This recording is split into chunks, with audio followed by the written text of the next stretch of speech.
Hi, I'm your host Jared Gross, and thank you for joining us on the Community Producers, a monthly show produced by community volunteers like myself. Over the next 30 minutes, we will discuss this year's LeaderCast event in Cranbrook, meet a talented artist from Fernie, and present a short film from a Castlegar filmmaker. But first, looking to recruit new members, a mother-daughter tandem from Cranbrook Air Cadets recently joined us to discuss the program and its benefits. We have the Cranbrook Air Cadets featured here today. Dee Palmer along with her daughter Miranda. Hi Dee, how are you? Good, how are you, Dennis? Good. How did you get involved in this program? Actually, I just started out as a volunteer parent. And now you're a... Now I'm an officer. A lieutenant. JCI officer. How much time does it take for you each week to prepare? A lot, actually. We only parade one night a week, but prep time, it takes me pretty much the whole week to prep for the week, for the one night. How long was Miranda in this before you got involved with Air Cadets then? She was in for, I think, 2 years before I became a CIC officer. Right. Miranda, how do you like it? How do you like Air Cadets? It's fun. It's something I didn't think I would like at first, but I like it a lot. I always bring to people's attention gliding because I think anybody that watches the Air Cadets, they get to see them go gliding. Tell us about what you do to prepare to go out for an event like that then. For gliding, we have to make sure our gliders are here. They come in from the Okanagan, I believe. And then we have to make sure that our tow plane is here, because if you don't have the tow plane, we can't really fly, or else we just sit on the ground. Because our tow plane is what we used for momentum to take us up in the air. And we also need the cadets to help push the gliders out onto the runway so the tow plane can take it away. How do you know that it's safe to go up in the air? Do you check wind velocity beforehand? I'm just thinking of the prep time before you actually get up in the glider. Yes, I believe the pilots take care of all the weather issues we could have. Right. Dee, when you watch the gliding, you were saying before we got on microphone, it's quite relaxing. What does it feel like when you get in a glider and you're flying way up above? It's so quiet. Like I could stay up there all day if I could. If the glider would let me stay up there, I'd be up there a long time. Can we talk about how you test before, like air conditions, or you have all that done beforehand then, is that right? The pilots that we have they bring the pilots in from the Okanagan, they're the experts. They know when and when we can't fly. So if they say we can't, we don't fly. Where is Air Cadets taken you, and where will it take you, Miranda? Do you have plans to move on from your graduated high school life now? What's going to happen now in your life then?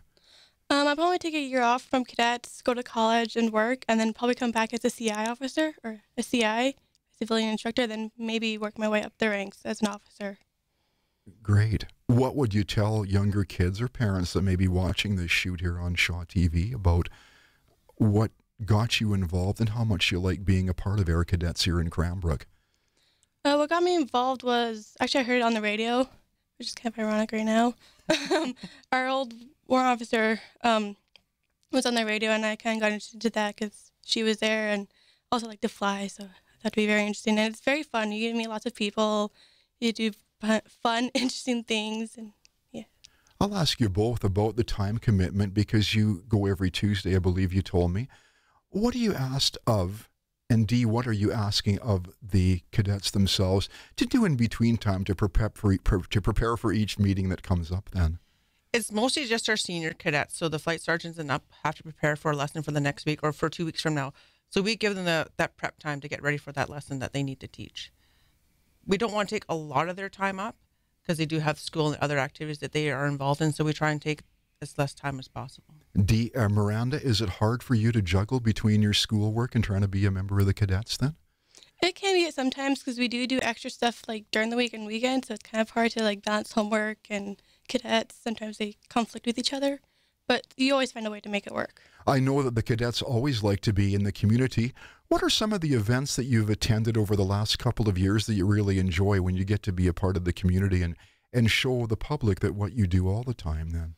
The one thing I enjoy was the parades we do, like the Santa Parade and Sam Steele Parade, when we like march with them, and the Remembrance Day is a good one I like to do as well. Uniform prep. Can you talk about uniform prep? There's a lot of work that goes into prepping uniform because you have to make sure your boots are shiny, you have creases in your pants and your sleeve, make sure you have no dirt or anything on your uniform. It's a lot of work. Is there another message or two you'd like to get off before we let you get on your way here today about the Air Cadet program in Cranbrook?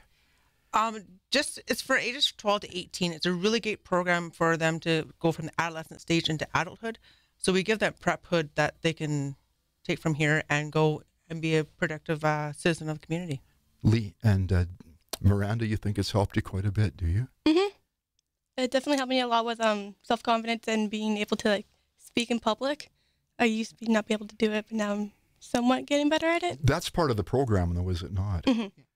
Cranbrook Air Cadets, thank you. Dee Palmer and Miranda, thank you for stopping in here today. You're welcome. Thank you.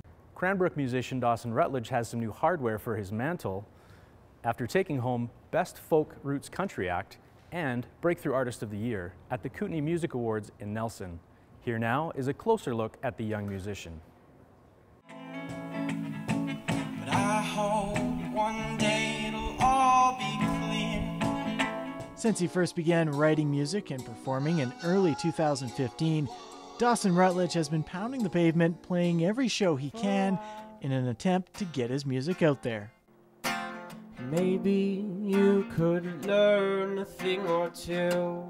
I've taken every opportunity that's come to me, and that just opens more doors to other opportunities, so one thing kind of leads to another. Dawson's love for music came as somewhat of a surprise for his parents Andrew and Stephanie after spending much of his childhood competing in lacrosse, baseball, and hockey. All of a sudden he comes out and does, you know, a final performance on grad night, and we're like, wow, that was actually really good, and you know, you're good. And I know it goes.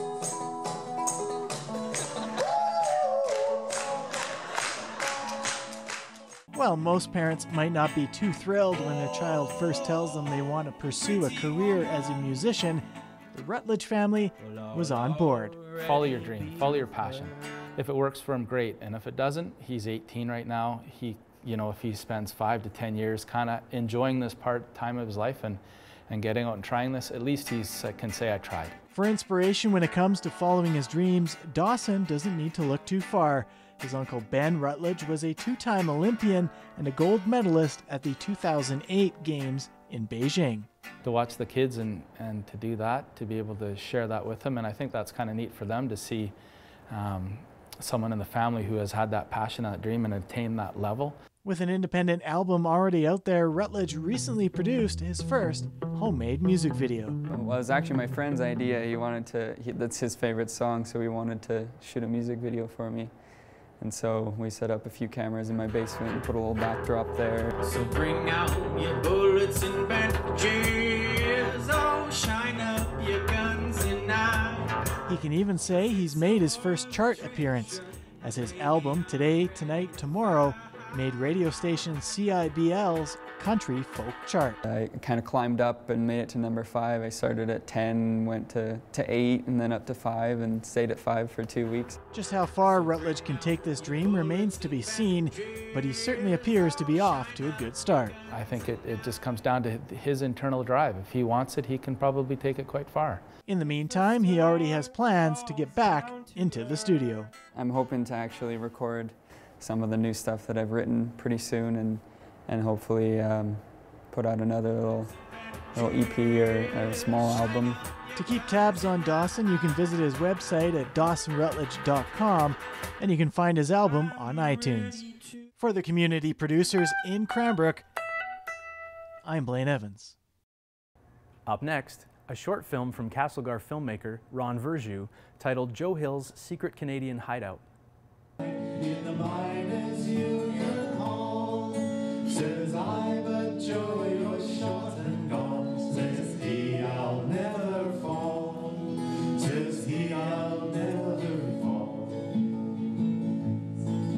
I dreamed I saw Joe Hill last night, alive as you. Roslyn, British Columbia, an old gold mining camp turned popular ski resort today. Roslyn has a long history full of get-rich-quick intrigue and tales of the local mine workers' struggles for rights and social justice. Part of that history is hidden in the historic Roslyn Miners' Union Hall, where persistent rumors suggest that Joe Hill, the famous wobbly protest singer, spoke and sang. Built in 1898, it provided support for striking local miners in 1901 and became a meeting place for union activists as well as a venue for union events and activities. Hill was often seen on the picket lines of his union, the Industrial Workers of the World. Sometime in 1911 or 1912, he picketed with striking wobblies in the Fraser Canyon. There he penned his song, Where the Fraser River Flows. There is a local belief that he could have wandered farther east to Rossland, seeking a hideout from the pursuing authorities, who were never far behind the radical singer-songwriter. What I do know is that when I first came to Rossland, there were old-timers who had been children who were of union families who said their fathers had seen him here, seen him play at meetings, at union meetings in the Miners' Hall, and that the Pinkertons did come after him here, and that they had helped hide him in secret rooms. You know, there's talk that he was here and was a speaker on a couple of different occasions. I don't know what those events would have been, but also the rumor that later on, when he was sought after by authorities of a whole pile of different natures, he hid out, or he was hidden out in the Rossland Miners' Hall and didn't leave there for all, the period of time that he was here. Wasn't seen in town, but the rumor was that he was here. It would have been the first time a Wobbly came to town. Big Bill Haywood, arguably the most famous Wobbly leader of all, mentions Rossland in his memoirs. A few years after Hill supposedly came to Rossland, Ginger Goodwin, the leader of the 1917 smelter strike in nearby Trail, spoke at the historic hall. Do local citizens share a belief that Hill was actually here? Does the old hall provide them with a continuing sense of Rossland's special place in history? Well, I think it had a big influence. I think his presence was an influence no matter where he was, and the fact that in this area here there were a lot of things going on at the time, especially with union activism and communism and all kinds of things that were happening through the union movement. That is something that I think has had a real influence as it's gone on in history. Whether it's a legend or the fact, the reality is that Joe Hill and the union people here were undergoing the same kind of persecution, and they were fighting for the same causes, which made them natural allies. And it seems to me really probable that he would have come to offer them to support, and that they would have regarded him as a hero. Joe Hill was a musician. In fact, it was one of the most telling pieces of evidence against him, was that because song and music is so powerful, and before there was Twitter, and before there was Facebook, there were meetings where people actually talked to each other, and there were songs that reminded people and transmitted memories, and that was very dangerous. In fact, the police chief of San Diego sent a note to the Salt Lake City police chief when Joe was arrested, and he said, "You have certainly got the right man. He is definitely an undesirable citizen. He is somewhat of a musician and a writer of songs for the IWW." And that was the telling thing about why they were so nervous of Joe Hill. He could pull people together, and he could do it with song, and then they would remember. Today, the Rossland Miners Union Hall is not so much a union hall anymore, though its legacy as such is intact. It now serves as a community and cultural center. An annual film festival is held here, among other activities. Just walking around this hall and looking at what the miners said they wanted built and what they paid to have built with their own money. The bosses didn't build this, the government didn't build it, the miners paid for it out of their own pockets. And they built a hall that is not just an enclosed space to hold meetings. It's a thing that when you walk in, it says, this thing has dignity. It's got presence. It's got continuity. It's got quality. It's intended as a heritage. And they didn't build it for the few miners who were going to be here for a few years. This building was built to stand as part of the community.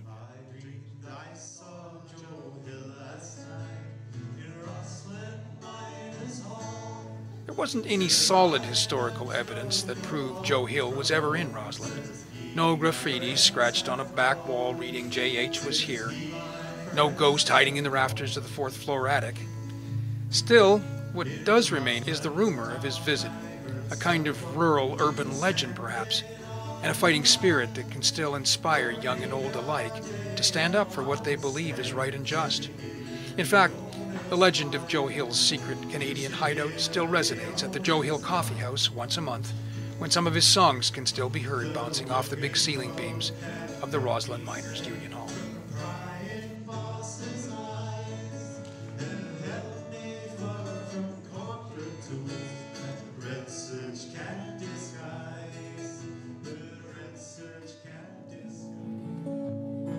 So next time, friends, they tell you that there's no use saying no. Just point to them, our wobbly friends, and say it just ain't so.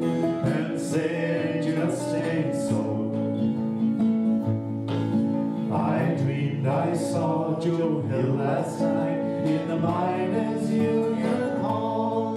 Says I, but Joe, you're shot and gone. Says he, I'll never fall. Says he, I'll never fall. I dreamed I saw Joe Hill last night, alive as you or me. Says I, but Joe, you're long gone dead. I never died, says he. I never died, says he.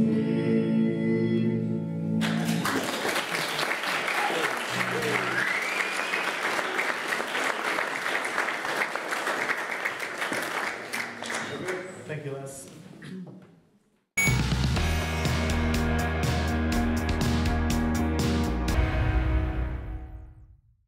JCI Kootenay hosts a handful of events throughout the year, one of which is LeaderCast, now in its 8th year. JCI Kootenay is having a very big event coming up in early May, and Ryan Wilhelm is in today. He's from the JCI group. You're the chair of a very special event. Ryan, can we talk about it today? Yeah, so we're bringing in, JCI Kootenay is bringing in LeaderCast 2017. It's powered by Purpose this year. So we're very excited about that, and we're going to be holding it at the Prestige this year at Rocky Mountain Resorts, May 5th from 9 o'clock a.m. to about 4 o'clock p.m. And what it is essentially is it's an event. It's a one-day training for business entrepreneurs, leadership, anything like that. And there's 9 keynote speakers this year coming to the event. It's all broadcasted from Atlanta, Georgia, and we're streaming it live at the Prestige. So keynote speakers coming in and talking about a variety of different things. They're touching on so many different topics. There's authors that are speaking, there's CEOs of big companies that are speaking, there is scientists and entrepreneurs alike. So no matter who you are in the business community or in the in the community alone, there will be good, excellent takeaways from this event. How many can you seat there? We're looking about 240. We've got the capacity for. So yeah, easily the Prestige has got quite the room for it. What are you doing maybe a little bit differently to give it a bit of a different look and give it more of a push this year? Well, number one, we're hosting it in Cranbrook, so that's kind of a central hub to, we really want to bring this out to the Kootenays, not just Cranbrook community. We want everybody to kind of know about that.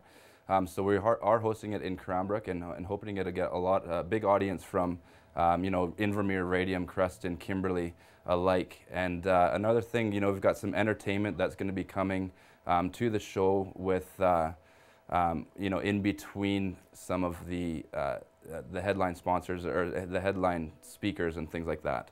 And then there's going to be some sort of games, and the Prestige is putting on a great lunch for us as well, so it's going to be a nice classy atmosphere and should be a lot of fun. How do you pump it in from Atlanta? Is it just coming over TV and you stream it and then put it up on big screens? Because that's a presentation in itself, isn't it? Yeah, so we're doing satellite feed is going to be our main feed.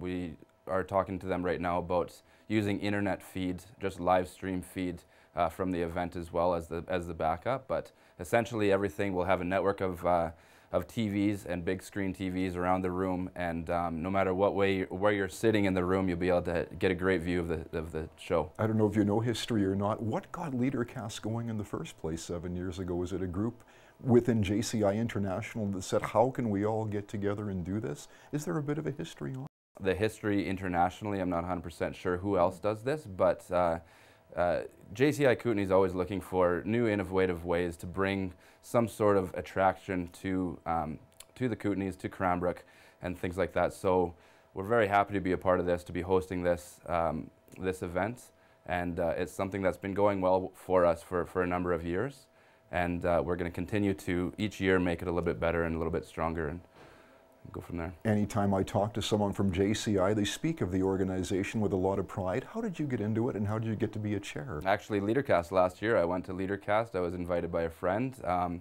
then after there's sort of an experienced JCI meeting that you can go to, and I learned a little bit about the organization, and for me it was exactly what I needed to introduce myself a little bit more and get involved with the community a lot more. So it was a good fit for me, and since I've started, it's been an incredible journey so far. Of the 9 speakers, who are you looking most forward to hearing? Andy Stanley is definitely one of them. He's, I believe, an author. All 9 of them are going to be excellent. That's what I got from it last year, is I was able to grab a little bit takeaway from just about every speaker that was on stage last year. So I'm looking forward to hear them all this year. For somebody watching us right now, what's the easiest way to go about getting tickets? I know you said at the start we were going to have a way to get them out there to everybody. So we've got ticket sales happening on eastkootenay.snap.com. So you can easily go online and purchase the tickets. There is group rates for the tickets as well. At tables of 8 and over, you get a discount. There's also youth rates as well that we're going to be offering to the community. You can also go down to the bedroom furniture galleries, and we've got sort of a ticket hub set up there as well. And just last thing, I'd love to just thank our headline sponsor, which is Dedham Ford. They've come on and shown a lot of support in this type of event within the community, so we're happy to have them. Yeah, special international event with JCI. LeaderCast is coming up May the 5th at the Prestige Rocky Mountain Resort. To Fernie now, and the story of a talented artist who's carving quite the portfolio. It was 2011 when Quebec native Michael Penny carved his first piece of wood, and he's never looked back. Once I realized that I could do it, that I really got the appetite for it, and then I never stopped carving. While Penny is a trained chef and woodworker, his dream has always been to make a living off his art. And after moving to Fernie with his family in 2015, that dream would become reality. I had full intentions of finding a job. I even had good leads, and things were looking like I was going to take the regular path. Turns out he wouldn't need that job. Carving in a donated space just off the highway, his work would become an instant hit. People were stopping and asking questions and buying the art. And it was after I'd sold a few pieces I realized that this wasn't going to stop. At all times in his life, he had to have art with him. It's just part of who he is. It really is. And so it's wonderful to see him being successful at it. Since arriving in Fernie, Penny's carved close to 100 logs, mostly on commission, with each carving taking approximately 3 days to complete. Hands down, my favorite thing to carve is the human form. It's the most challenging, but it's the one that I enjoy the most. Wildlife kind of fits into that same category, but I find the human just a little bit more intricate. The creative gene definitely runs in the family, with Penny's children, Gabriella and Isaac. We had a project for school, and it was to do a diagram of a cell, and I told my dad, what should I do? And he said, well, you know, do a chainsaw carving. And I was like, okay, so you're going to do a chainsaw carving for me? And he was like, no, you're going to do a chainsaw carving. I kind of like taking something old and making it look nicer. While they do enjoy working alongside their father, both admit their passion lies in a different form of art. I like painting, like painting abstract, not like people or animals. I've been kind of naturally attracted to drawing my whole life ever since my dad, you know, showed me a few videos on how to draw certain things. They're using their own talent and their own intelligence for what they do. It's not following in my footsteps. They're really walking their own line. And that makes me as proud as anybody. As for Michael, well, he's living the dream right now. and he's excited for what the future holds. Sometimes I still can't believe that this is actually really happening. And I really look forward to seeing where the art is going to go in a year, in 2 years, in 5 years from now. For the community producers in Fernie, I'm James Farnan. That's all the time we have here on this episode of The Community Producers. I'm Jared Gross. Thanks for watching.